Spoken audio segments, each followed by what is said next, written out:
Olá, nós somos alunos da sexta etapa do curso de Medicina da Universidade Cidade de São Paulo, a Unicid. Hoje nós vamos fazer uma breve explicação sobre a mutação do gene JAK2V617F, referente à disciplina de Projeto Integrador. Sejam bem-vindos. Primeiramente, gostaríamos de relembrar alguns conceitos sobre o que é genética. A genética é o estudo dos genes, que são sequências de DNA responsáveis por instruções específicas que comandam o funcionamento do nosso corpo, desde a cor dos nossos olhos até o processo de renovação celular. Esses genes estão organizados em estruturas chamadas cromossomos. A molécula que forma os cromossomos é chamada de DNA, um longo polímero constituído por 4 nucleotídeos, adenina, A, timina, AT, guanina, AG, e citosina, AC. Cada gene, podendo ser formado por centenas a milhares de nucleotídeos, tem uma sequência muito bem definida para que seja completamente funcional. A ordem desses nucleotídeos é determinante para a correta formação das proteínas.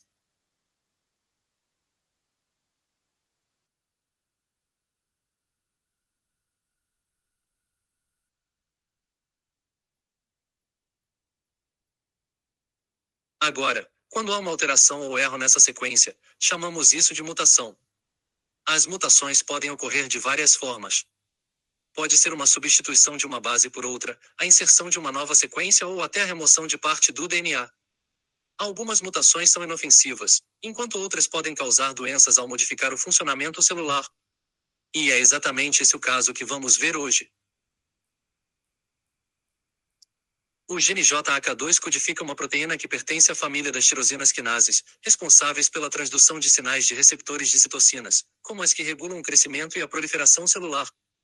Ele desempenha um papel crucial na hematopoiese, ou seja, na formação e desenvolvimento das células do sangue. Quando ativado, o JAK2 inicia uma cascata de sinalização que culmina na ativação do fator de transcrição STAT, a Signal Transducer and Activator of Transcription, promovendo a proliferação celular e sobrevivência. Uma mutação especialmente relevante para nós é a JAK2V617F. Essa mutação consiste na substituição de nucleotídeo no exon 14 do gene JAK2, onde a guanina, AG, é substituída por timina, AT. Isso resulta na troca do aminoácido valina, AV, por fenilalanina, AF, na posição 617 da proteína.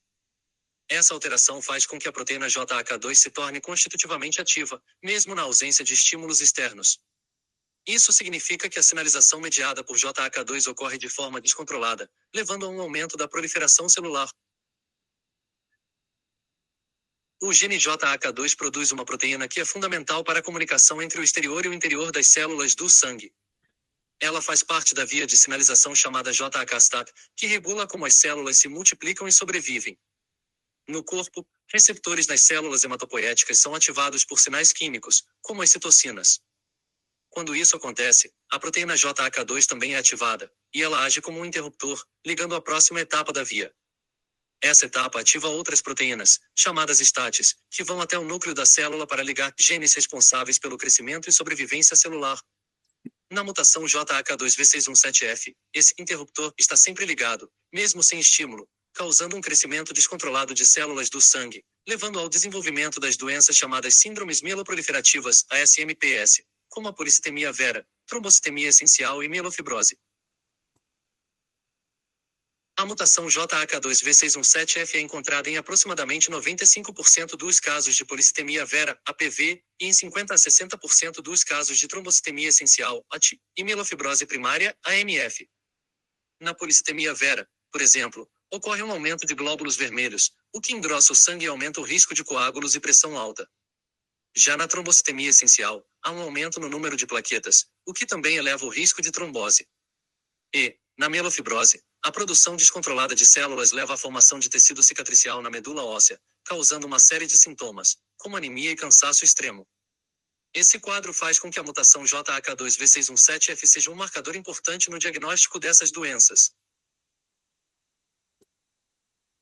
Relembrando o que foi dito anteriormente, as síndromes mieloproliferativas associadas à mutação JAK2V617F estão diretamente relacionadas à ativação de vias de sinalização importantes para o crescimento celular, sendo a JAK-STAT a principal via, que regula a proliferação e sobrevivência das células do sangue. Como a mutação da JAK2V617F faz com que a via esteja constantemente ativa, as células hematopoéticas, aquelas que dão origem às células do sangue, crescem e se multiplicam de maneira descontrolada, mesmo sem estímulos externos. Além dessa via, outras vias, como o P3-AKT-MAP, também são ativadas. Elas contribuem para a sobrevivência celular prolongada e o aumento da produção de células do sangue. No caso de algumas síndromes, como a melofibrose, essas alterações afetam o microambiente da medula óssea. Isso significa que as células normais da medula são substituídas por tecido fibroso, dificultando a produção normal de células sanguíneas e levando à anemia e outras complicações. Portanto, na mutação JAK2V617F, a ativação constitutiva do JAK2 mantém as vias de sinalização de proliferação celular, principalmente JAK-STAT, P3-AKT e MAP, ativas. Isso leva à proliferação excessiva, causando um aumento da produção de células hematopoéticas na medula óssea, a desregulação hematopoética, com crescimento celular descontrolado, independentemente das necessidades do organismo e alterações no microambiente medular, em que em casos como a melofibrose, o microambiente medular é alterado, favorecendo a deposição de fibras colágenas. O diagnóstico da mutação JAK2V617F é feito por testes moleculares, que são indicados quando a suspeita clínica de NMPS baseada em achados laboratoriais e clínicos. Assim, para diagnosticar a mutação JAK2V617F, usamos algumas das tecnologias mais avançadas em biologia molecular, sendo a primeira delas o PCR, ou reação em cadeia da polimerase. No PCR, uma pequena amostra de DNA é amplificada para que possamos analisar uma região específica e ver se ela contém a mutação JAK2V617F. Essa técnica é rápida, acessível e altamente precisa, sendo uma das principais escolhas para confirmar a presença da mutação. Outra tecnologia muito importante é o sequenciamento de nova geração, ou NGS. Diferente do PCR, que amplifica uma região específica, o NGS permite que analisemos vários genes simultaneamente. Com essa técnica, podemos verificar se há outras mutações além da JAK2V617F, o que é muito útil para casos mais complexos. O NGS oferece uma visão detalhada do perfil genético do paciente, permitindo que o diagnóstico seja ainda mais preciso e completo. Essas tecnologias, combinadas, garantem que os médicos possam detectar a mutação JAK2V617F com alta precisão e rapidez, oferecendo uma visão abrangente do estado do paciente. Agora que entendemos as tecnologias de diagnóstico, vamos falar sobre como elas beneficiam diretamente os pacientes com síndromes mieloproliferativas. Em primeiro lugar, o diagnóstico precoce é fundamental. A detecção da mutação JAK2V617F permite que médicos identifiquem a presença de SMPS antes mesmo que os sintomas apareçam. Com o diagnóstico em mãos, eles podem diferenciar essas doenças de outras condições hematológicas e tomar decisões informadas sobre o tratamento. Com um diagnóstico genético preciso, também é possível personalizar o tratamento. No caso de pacientes com polissemia vera, o tratamento pode incluir medicamentos que ajudam a reduzir a produção de glóbulos vermelhos, diminuindo o risco de coágulos. Já na trombocitemia essencial, o foco pode ser reduzir o número de plaquetas, evitando tromboses e outros problemas vasculares. Outro ponto importante é que, com o diagnóstico genético, os médicos conseguem monitorar melhor a evolução da doença, prevenindo complicações. No caso da melofibrose, por exemplo, é possível tratar os sintomas e retardar o avanço da fibrose na medula óssea, melhorando a qualidade de vida dos pacientes. E, por fim, o diagnóstico genético permite que pacientes e suas famílias sejam orientados através do aconselhamento genético.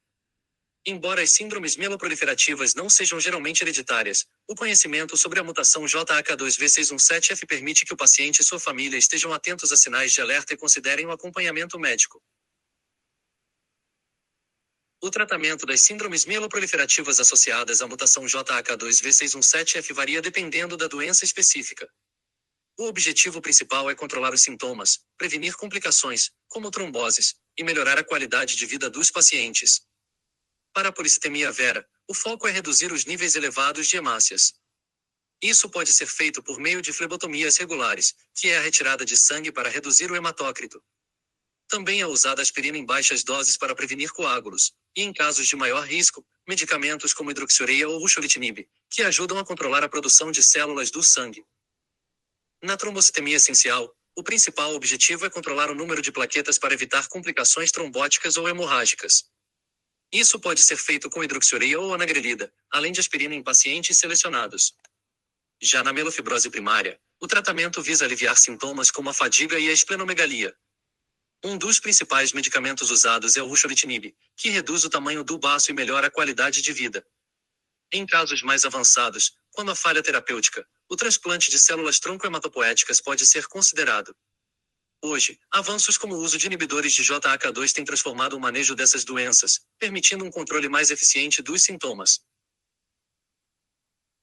A descoberta da mutação JAK2V617F foi um marco na ciência e na área da hematologia, pois ajudou a compreender melhor a origem das síndromes mieloproliferativas. Antes dessa descoberta, o diagnóstico e o tratamento dessas doenças eram baseados apenas em critérios clínicos e laboratoriais, o que era mais limitado. Com o avanço das tecnologias genéticas, foi possível identificar essa mutação em muitas dessas doenças, o que facilitou o diagnóstico preciso e permitiu o desenvolvimento de tratamentos mais específicos. Um dos principais avanços foi a criação dos inibidores de JAK2, como o ruxolitinib, que são medicamentos que atuam diretamente na mutação. Esses tratamentos não apenas controlam os sintomas, mas também melhoram significativamente a qualidade de vida dos pacientes. No futuro, esperamos ver mais avanços em terapias genéticas e medicamentos direcionados, que possam tratar essas condições de forma ainda mais eficaz e segura. A mutação JAK2V617F é um componente fundamental no entendimento das síndromes mieloproliferativas, como a policitemia vera, a trombocitemia essencial e a mielofibrose primária.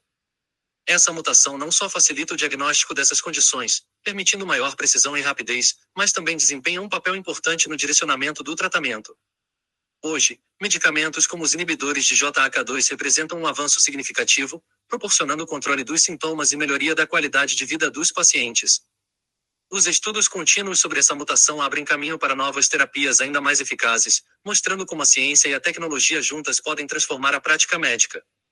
Assim, a descoberta e o aprofundamento no estudo da JAK2V617F são um exemplo claro de como a pesquisa genética pode trazer benefícios diretos para a saúde. Então, para concluir, vimos hoje como o diagnóstico genético, através de técnicas como o PCR e o NGS, está revolucionando o tratamento de doenças hematológicas, como as síndromes mieloproliferativas. Com a identificação precisa da mutação JAK2V617F, médicos conseguem adaptar o tratamento, monitorar a progressão da doença e prevenir complicações, melhorando muito a qualidade de vida dos pacientes. A genética está, sem dúvida, moldando o futuro da medicina personalizada, e essas tecnologias são essenciais para entender e tratar doenças de maneira mais precisa e eficiente. Essa foi a nossa aula. Espero que tenha ficado claro como a genética e a tecnologia se unem para oferecer um tratamento mais eficiente para pacientes com síndromes mieloproliferativas. Obrigado e até a próxima!